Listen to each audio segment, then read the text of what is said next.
Баршаңызға қайырлы күн. Бүгін мен мерекелік дастарханға қоюға болатын, немесе жаның аңызбен сүйсініп жейтін әсіптің рецептімен бөліскім келеді.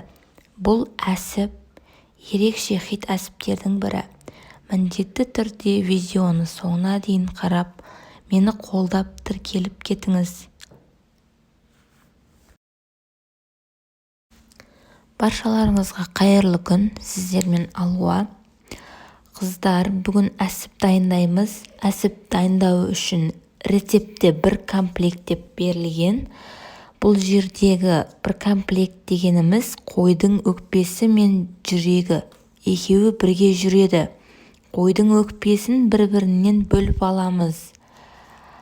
Содан кейін қайнатамыз. Өкпені ғана қайнатамыз, жүректі қайнатпаймыз.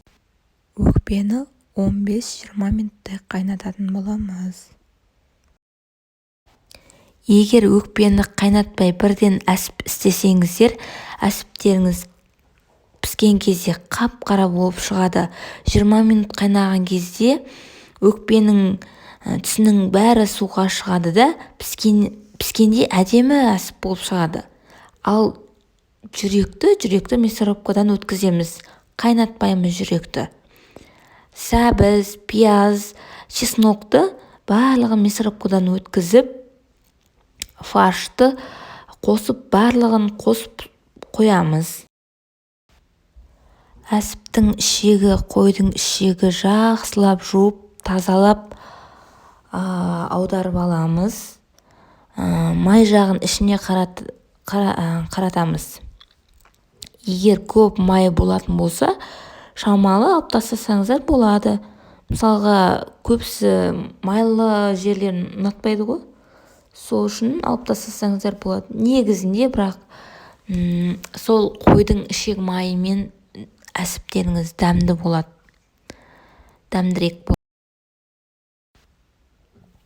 Осылай аударамыз. Айтпақшы, менің қолымда, қыздар, сушидің палочкасы. Осылай қарата, кішкене осылай ұстап тұрып, енді ішекті аударуды білмейтін көптеген қыз-келіншектер бар.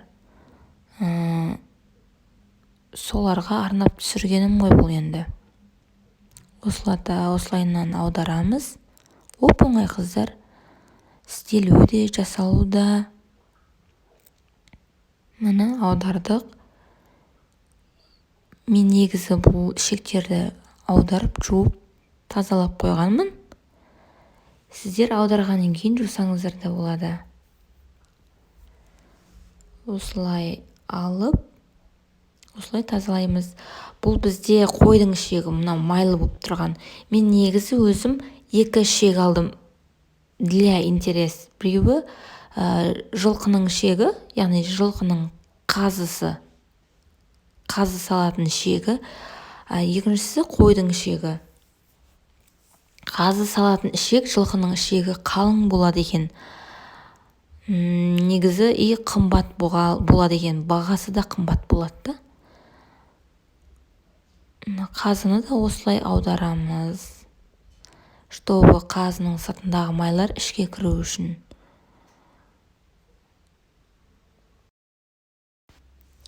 Міне достар, біз өкпені суға қайнатып пісіріп алдық. Суымыз қап-қара болып шыға келді. Енді алып, турап, мясорубкадан өткіземіз. Жақсылап, турап өткіземіз.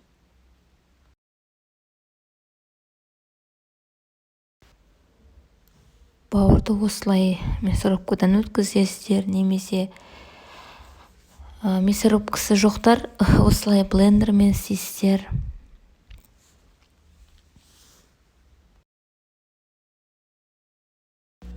Мінекей достар, барлығын мясорубкадан өткізіп, енді фаршымызды саламыз. Күрішімізді алдын ала 10-15 минутқа жібітіп аламыз. Содан кейін қосамыз. тұзын салып дәміне қарай кинза, зіра қоссаңыздар болады.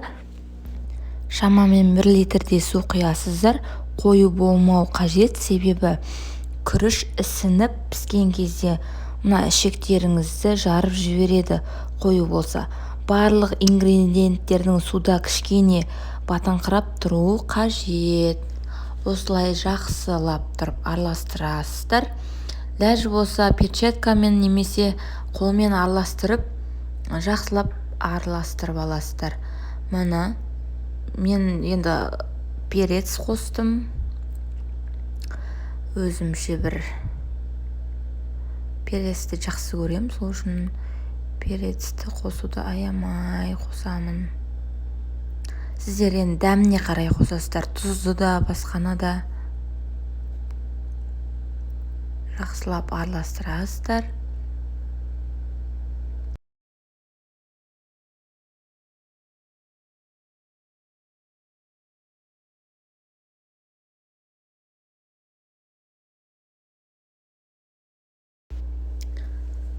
Алдын ала жіптерімізді кесіп дайындап аламыз, чтобы байлаған кезде оңай алып байлай беретіндей қылып.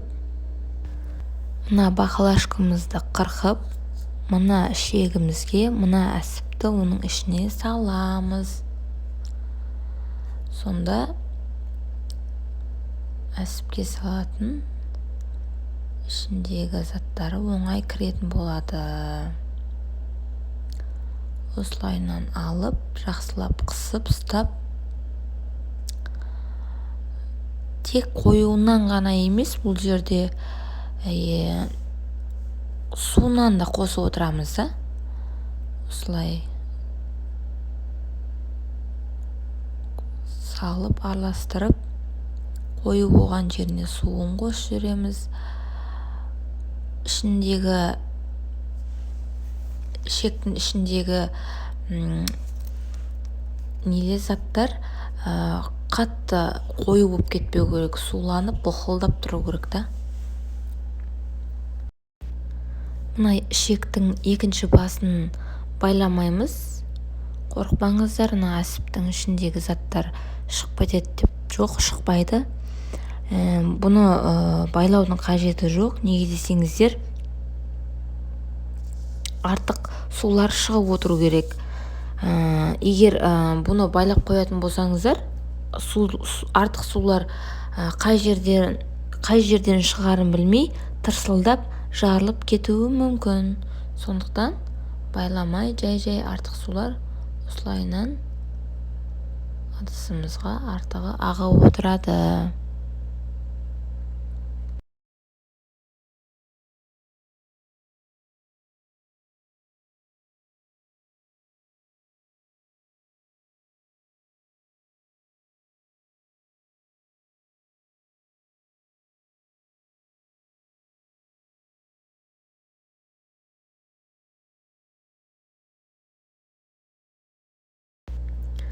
Міне ішегімізге барлығын салып болдық. Енді жайлап байлап бастаймыз. Ішекті бош және до конца толтырмаңыздар. Айтпесем жарылып кетуі мүмкін. Қатты қысып, қазының несі сияқты қатты болып тұрмау керек. Басқанда бұлқылдап тұру керек. Басылып, езіліп тұру керек. Бір қарыс размермен байлап шығамыз. Барлық әсіптер бірдей болып, әдемі болып шығады сол кезде.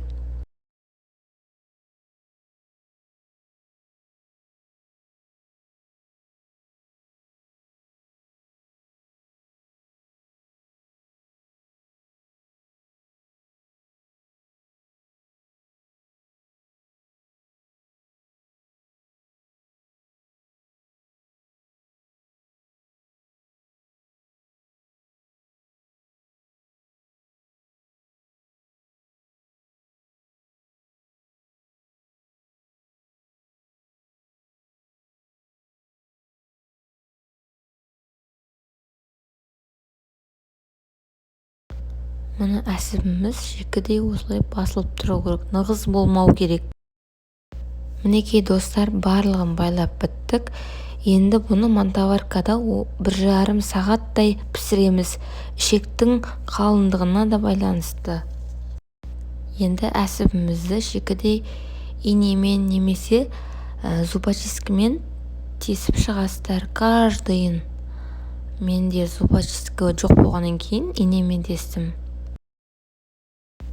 Достар, мінекей біздің әсібіміз пісті 1,5 сағатта. Қазір мына әсібіміз біздің матовый болып тұрды. Ал бұны ыдысқа салып, біраздан кейін бетіне мая шыға бастайды.